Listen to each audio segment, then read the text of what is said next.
Got more than 40 biggest regrets in life. I don't know, but I'll try my best. One or two people I want to help.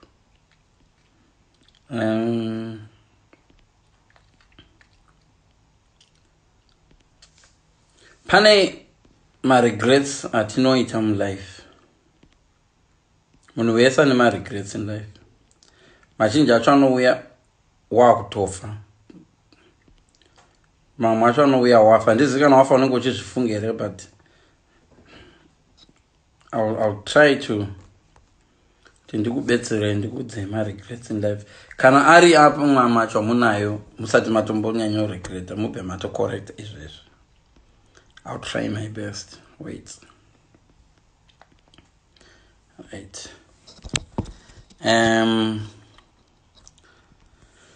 Group rangu.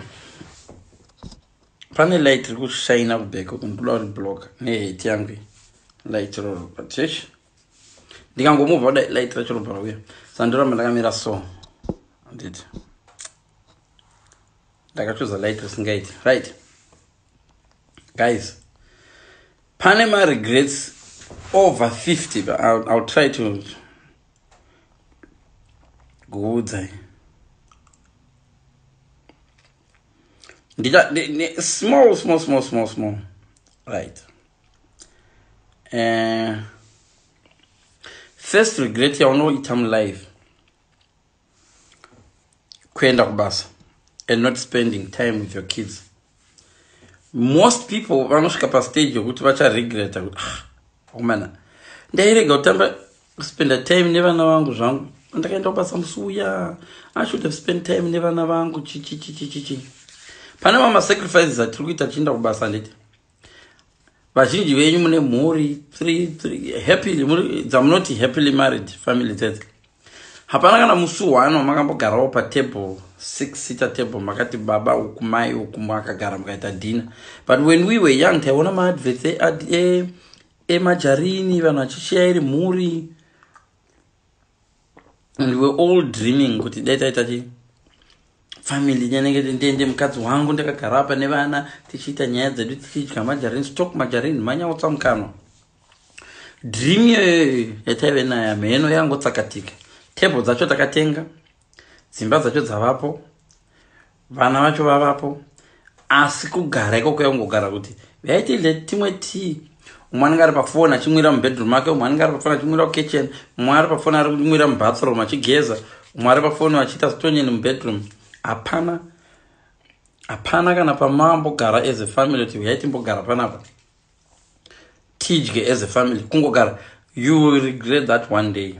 Pane rimwe gore ramuchatozoregreta mana nditakangogara patable paipa nevana vangu pamwe unenge wakutofa ati pamwe unenge zvakawanda. Iyo ndo first regret andoda kutanga nayo. Hai apa unenge uchikoshesa zvako, unenge uchikoshesa deadline yekubasa. Ndine work, I need to do this job. Manager wangu anoda nayo Friday. Dina chaiye.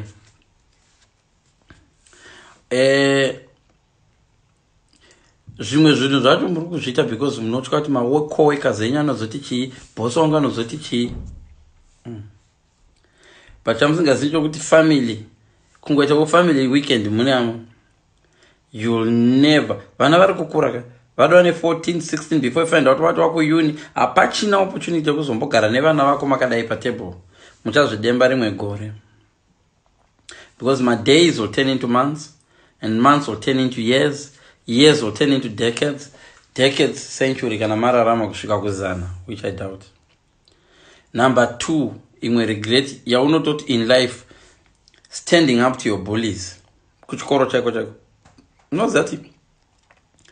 unozati pane paunodombosvika pakuregreta simunhu riya rakandibatira dei ndakangoti bhana chibheke why ndaibvumirei kubatirwa zvakadero so.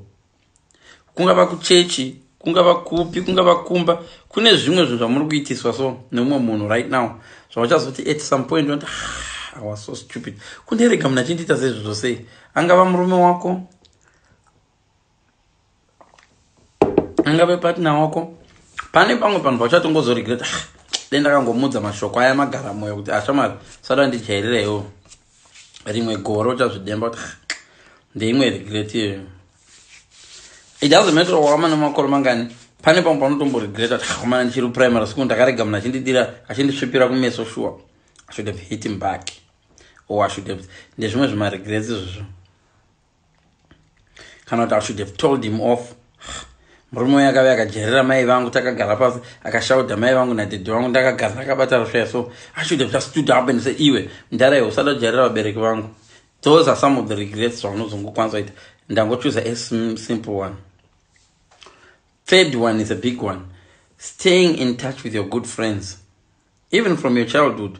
Unoziva kuti kuna vanhu wakakura navo waunongoignore right now, musi wavanofa ndokuona kuti denda kangomufonera ndakati uya timbomwa doro, vanhu madoro.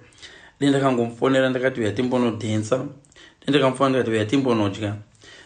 Tumwe tumaregrets unokwanisa kuita kungospenda time neshamwari dzako uchirambidziwa baba mwana hamusi kuenda out, mukadzi yacho kuti hausi kuenda out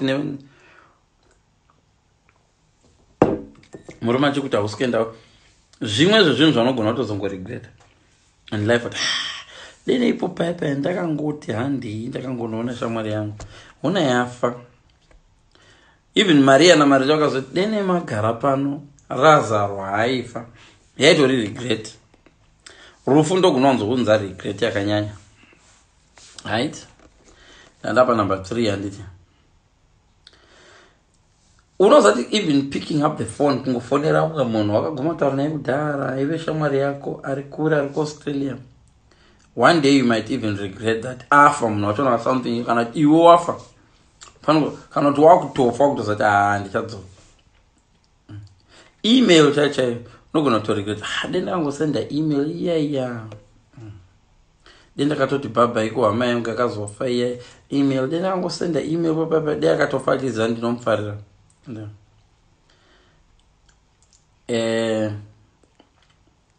Zvimwe zvinhu zvidiki songo turn off your phone kana ngokanga phone kumba, you could regret that. Kungo regret urufamba mtown uona bebera unoda uruda kuti upiwe number hauna phone wakanga na phone kumba uda kuinyora pasi bebera unyora wrong number ni 1 digit kunosvika kumba wana phone ya haisi kushanda. You could actually regret simple things takaita songokusiya phone kumba kana kungoperegwa nebhat, you know. Zvinhu zvidiki status chacha ngoverenga status kana kungosiya phone but ndaruza live yange ichaitika maiwi unogona kungoregreta izvo. Zvinhu zvinoregretwa zvimwe zvinhu zvakangoita zvidiki. Chimwe chinhu chaunogona kuregreta kudhampiwa nemudiwa wako. This is a big one, number 5. Unogona kuregreta kuti mana zvandakaita ndakazvirambisa nemunhu dene ndisina kungodai munhu yaya kumana I really love that guy. Dene ndisina kungodai kondaizviitirei. You could regret that for life. Kuti mana dene ndisina kungoti hure ipo paipa dezvi ndine munhu wangu. You could regret. Zvakawanda zvaunokwanisa kuregreta. Zvekuzvirambisa kana zvokurambiwa nemudiwa wako unogona kuregreta. Kuregreta kusapfimba munhu chako unogona kuregreta. Mana musikana wedu ndakangomuti ndokuda I don't. You could regret that for life. Kana ungoregreta imwe advice wakapiwa kuti iwe siyana nemunhu. Pano munhu akangoya akakuzezera siyana nemunhu. But nokuda kwokuti nemazero hauna muteerera. Then years later marriage manje uchikwatugwa uchirohwa wachembedzewa vana hawakudhampiwa mandopa deni ndakangoteerera murume weya akanditi siyana nemunhu. So ndingotaura my biggest regrets in life anosvika kana 50 chatry kuita phone isati yapera. Ntsake imwe worrying about zvinofungwa nevanhu about yourself. That's a big one, number 6. Kungowara uita worry about zvinofungwa nekuti mana vanhu vanozonditi kudii, vanhu vanozonditi kudii. Ndodanana nemunhu ndine form 6 vanhu vanozonditi kudii. You could regret that for life. Wozoona form 6 yacho haibetseri kana kuti munhu wanga achitodadira waya azobudirira azodididi. kana kuti munhu wao chiti murombo wangu asingadi kutaura naye matables that ava mupfumi, you could regret that. So how will people judge me? Sure here ndionzi ndakadivorce here naivedwe ndigonzi ndakadivorce here. Usatya kubuda mudivorce kana zvachingaita zviite zvokuti vanhu vanofunga izvi havasi vari kugara vachirohwa and havasi vari kugara nemunhu vasingadi, havasi vari kugara vachihurigwa. Shamari zvisingaita zviite ndezvimwe zvinhu zvaunogona kuzoregreta one day izvozvo. Iwe uchingofunga maopinions evamwe vanhu. Nova 90% yevanhu izvo zvatinoudza vanhu they don't maproblems edu vatinoshare. 90% of the people havana basa nawo maproblems apate waudza ni unoziva zvaitika kumba kwangu, they don't care. Ndingati 90% are happy that you have those problems. The other 8% they don't care. Teshikongoisa nguva chavaudza they don't care. Vamwe avo 2% handizivi vanenge vachiti but patinotaura maproblems edu tichivhenda paiva tichiita malive ichiti 90% yevanhu vakakuvukira they don't care. Actually they are happy to see you suffer. You see you uchisuffer. 90% yemaaudience maaudience ako vanenge vachitolike malike vanenge like uchivhenda paipa vanenge vachitofara kuti nemaproblems takatowanda naye. Vasingafari vachona varitokunzwira tsitsi and havakendenge vanototi huisha ngazvigare zvakadero dununu. 2% inenge ichitokutuka nayo. So you don't want to regret one day in your life tokumana zvinhu zvandaikoshesa hazvinombokosha muupenyu nai. Rufu gwasvika because kana wakufa maopinions avanhu hauchuze mafira unoda. Kana uchifa uchiwira pasi haupisi vanhu vagonditi ndafanira ndichidii naivedwe regai ndife ndakagwadama. No, unongofa nenzira yako. So no one will care. Kana wakufa shamarika zvaa zvamaisa makeup ndise makeup ndinde paFacebook. Kana wakufa unofa usina makeup and rufa agona basa kuti une makeup katauna vanhu ivavo vanga vachichinyara vanouya parufa rwako vachikwana kudai kana kasatogadzikwana. So don't worry about what people think. You regret it one day. Khamana ndakarega kupfeka mini musi uya nokuti ndaitya kuti vanhu vanozoti kudii mukomana wayaita kudai ndikatya vanhu vanozoti kudii. Shai mati ndepi uripo. Chimwe chinhu chinoregreta vanhu vazhinji, number 7, biggest one, confidence. Unoregreta kulose kushaya confidence. Ndaingori neconfidence hahandilioni ndichingoitawo zvandaingoita dei zvindatova umwe munhu handilioni anga ndingori confident ndaingoriwo confidence hahandilioni. You could actually regret not having confidence. Izvo zviya zvaunoita zvokudzima light utiri uchinyara uchidzima light murume wako arimo, boyfriend yako arimo, rimwe goro unotozozvidemba man kuchandaidzimira light zvandakaruziva. Don't worry about what people think about you. Shamari.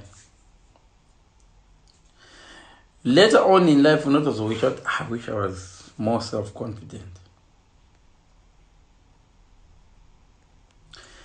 Biggest regret, number 8, living the life that your parents want you to live. Do you know actually what my parents said? I didn't go to university, you know, my degree. Those are right out here. They didn't care if they had a degree there. My parents wanted me to just go to university. They didn't care. No matter that I got that graduate. You know, I'm going to go on a black. Just why I go funga chat. I'm going to go on the gun. That's all.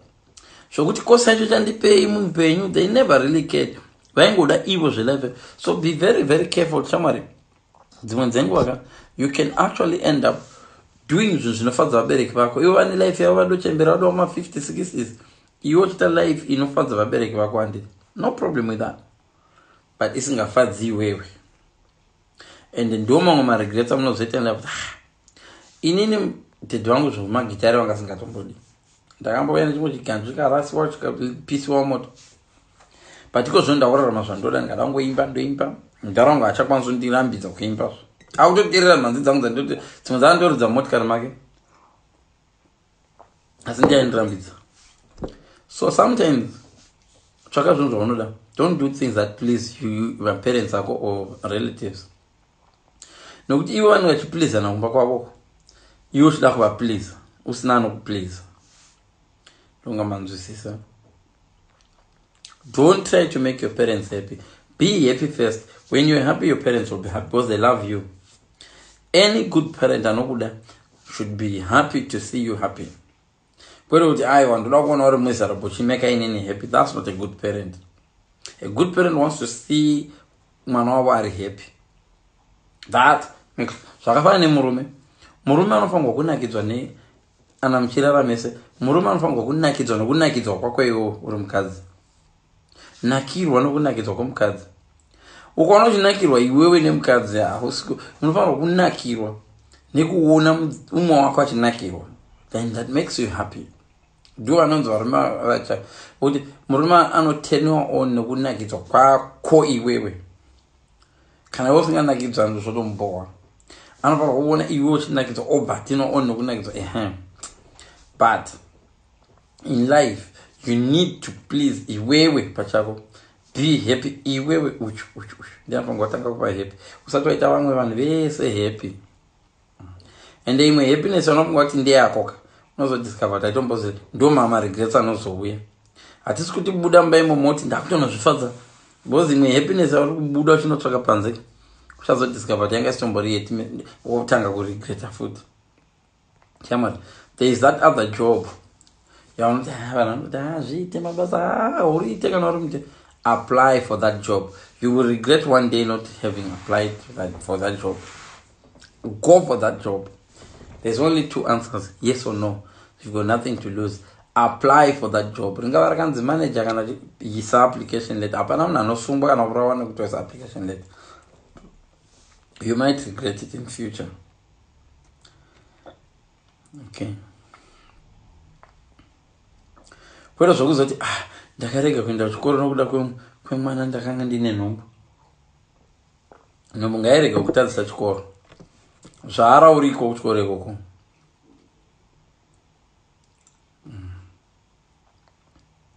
Yamara. Kukatsvakwa munhu anopresenta. Even wechiredio chisana basa resi. Go there and anopresenta. Even for free. And unoita something for free. Uri pakati pokuita something for free unogona kuemploya nomunhu akatozokubhadhara mari inotyisa. Chinhu number 10 chinonyanya kuregretwa navanhu. Being a little bit more happier. Or not taking life so serious. So kuti unozwa kuti man denda ifara zvaita vamwe zvazve. Neshamwari dzangu dziri kutoregreta nokumana kuchikoro kuyaita tisingatambi mudhindindi. Tairega kutamba disco. Even my sister akatomboda kuti kuchikoro kwakomana. Taitoregeduinda mudhindindi. So you could actually end up regretting zvimwe zvinhu zvaungade wakangoita. Number 11, kuenda kuma trips nefamily. You will regret this one day. Man, itakangoendawo kana paBlackpool apo. Padhuze apo. You will regret one day kuti man, ugona mari ndaive nayo. Ndinangoenda nevana vangu kana paSkegness apo. Do things in a muri inofamba ino. Right now mukasangana muri 15 pa table. It's very unlikely kuti muchazosangana futi muri 15. Munogona kuzosangana ma 13 kana kuti mawedzera nemwe extra table isingachakwani. Mwaita nhumba kazozvara kana kuti mwafa. So get more trips with family and friends. Kwirai ndege nevana venyu. Kana musati magadzira mapepe enyu, kwirai muchibva paEdinburgh muchinodzokera kuLondon. Havadhipoti. But tendererai muchiita zvinhu nefamily dzenyu. Munozozviregreta rimwe gore izvozvo. Zvokusafamba nevana izvozvo.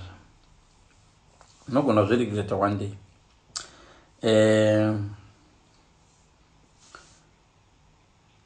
Number 12.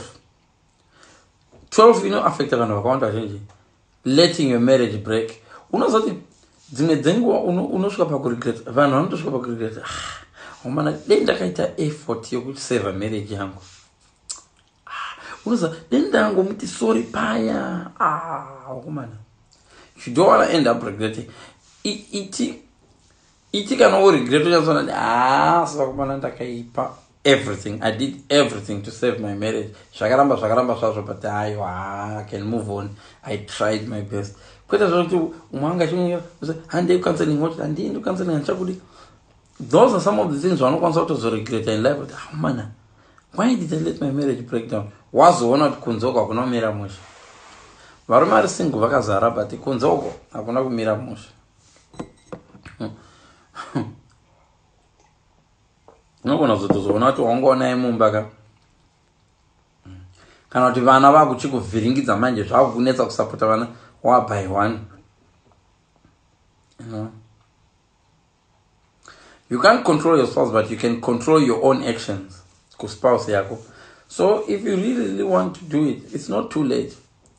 Shamari, try to save your relationship. Kana zvaramba. Idzo dzisingadi kuseva relationship ndo dzichazoregreta idzo dzedzo. Chimwe chinhu chamunoregreta vanhu. Vanopona vana venyu varikutamba pamacomputer games. You'll regret not having taught them kungobika sadza chako. Kudzidzisa mwana wobika sadza, boila mazai chako. Vamwe vana venyu vari muUK havatombozivi, vanofana mazai anotengwa musitoro. Nehope, wanna sleep. Teach your kids some skills. Zvimwe zvokuAfrica, even kuvesa moto nemapuranga chacho, kuvesa moto nehuni, kuvesa nematanda kudai, pasina stick images. If you know how to do it, teach your kids to do that. Because ndeamwe ma skills anotozovasira for life. What next? Kukumbirana regere ne family friend. Kune family friend wakaburana nayo, wakaburana nayo. Pamwe yapedo kudofa, kumbira regere ndo mama regresa munozoita mana. Indangozomuti sorry, zvakatofa takagumburana naye vedu. Mwana wamai vangu wakatofa. It happens. So you don't want to regret in life with I should have said sorry to my parents, or I should have said sorry to my mother, I should have said sorry to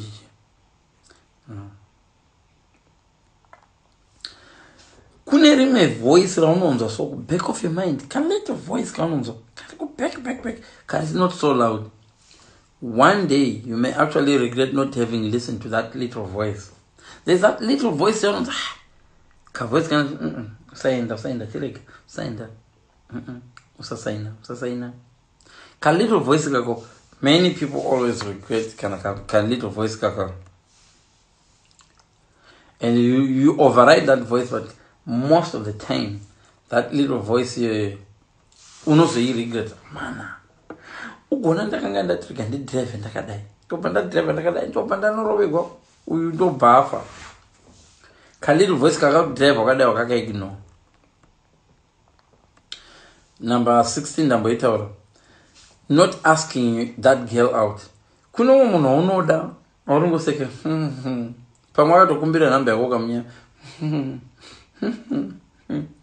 One day unogona kutoregreta not to have asked that person out. Also discovered kuzvaitori single, kuzvaitondida dei ndakango woman ndakangotari married dei ndakangomubvunza.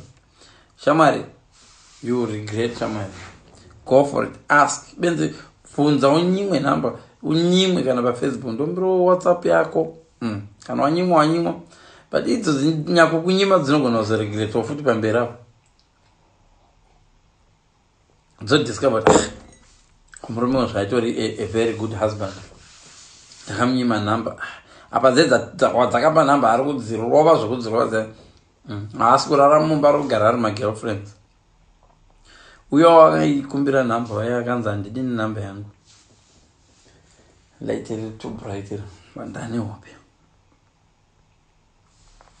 Imwe regret inoitika mulife ndekudai so. Kutamba nevanhu vasingavaki vasiri mabirida. You could regret. A lot of people vano regreta. Chandaendotambira nebenzi riya ndaenda mune vari mujere vanoregret, vasungiswa, vadhipotewa. Pane pamwe panhu paunodomboregreta kuti hamana kundaendotambireko nechidhakwa cheche, ona ndakazopedzisa ndamuiswa doro ndikarepewa, ndakazodi.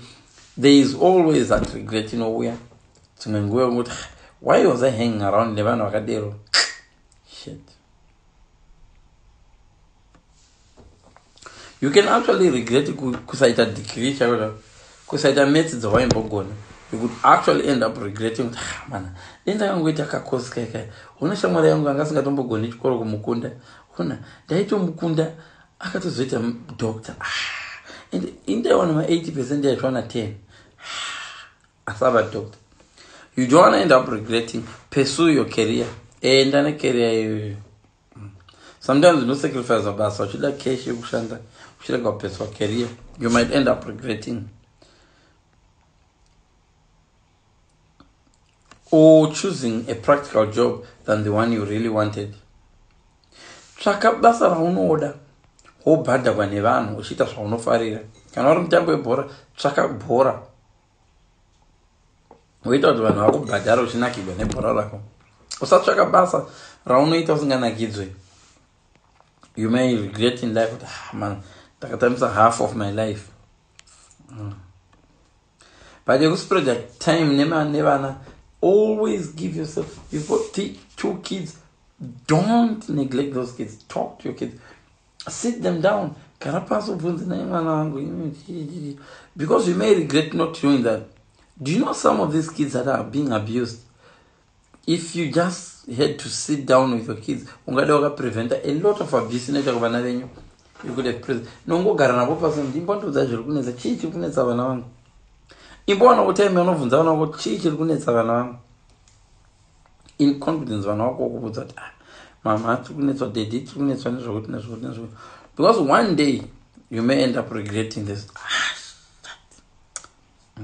Kana kuti mwana achiuya kuti ndakati musamugere pasi, ndakati musamugere kurumanyebe.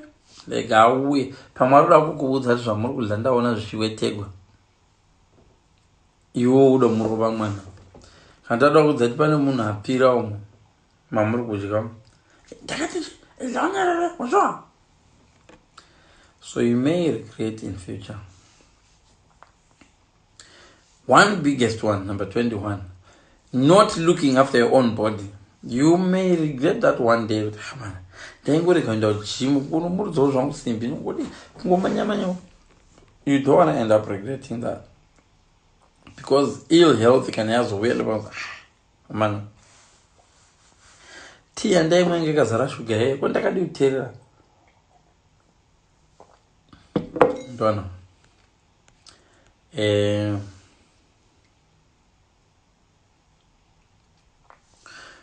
Speech chacha pa wedding and a speech pa mariro.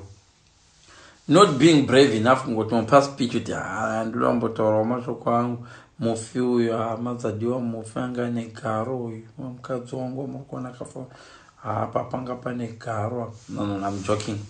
But don't go already. Uno one of the regretted Papa funeral. I am there. I got a tower. A choco you could take woods and go woods and woods. But it's too late. Funeral, I had to corrupt. So you could end up regretting not having said something, not to have said something per wedding or per funeral. You may regret not visiting your friend Argurwara before after. Once what someone again cancer, so I'm going to tambar kure. I won't gonna tell me what I'm going to tower and I come to more. You could end up regretting in the ane of I wanna sleep well. I wanna sleep, guys. I wanna sleep. Good night, guys. But make sure you visit your dying friends. Make sure you visit Vasinganzo Musha. Another thing that many people end up regretting, not learning Ndebele or Shona. You need to learn Shona. Learn it in Ndebele too. You may regret it one day. Mana, didn't go to the Zulu.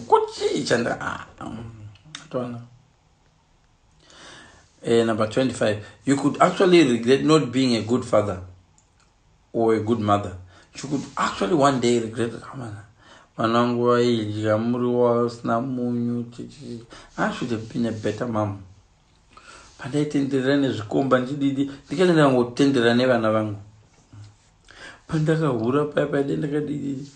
So you may actually end up regretting that. I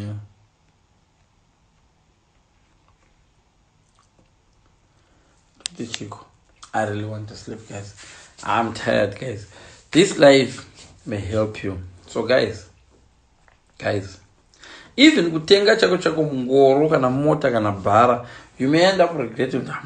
Then papa ndikatenga Ferrari. Go for it, because you may regret it in future. Kana utenga cover phone yangu yakazoduna tenga cover, you could regret that. So my regrets are every day, regret. Even dress kune dzimwe hembe ndadzatotodemba kuti ndakaregera kuitenga muswe unozoitsvaka mushoko haichawanikwi mwana kuti ndakangochengetesa ndakaitenga sheti yakumana sheti ndaida, things like that. Guys, life ichazoidzorera kune rimwe group rangu. Man, I'm so tired, guys. I really want to sleep. Good night. I'm working tomorrow. Good night, guys. We'll carry on next time. I am really tired. Look at my eyes. I'm tired, guys. I'm so very tired. Good night. I'm tired. I could actually sleep talking.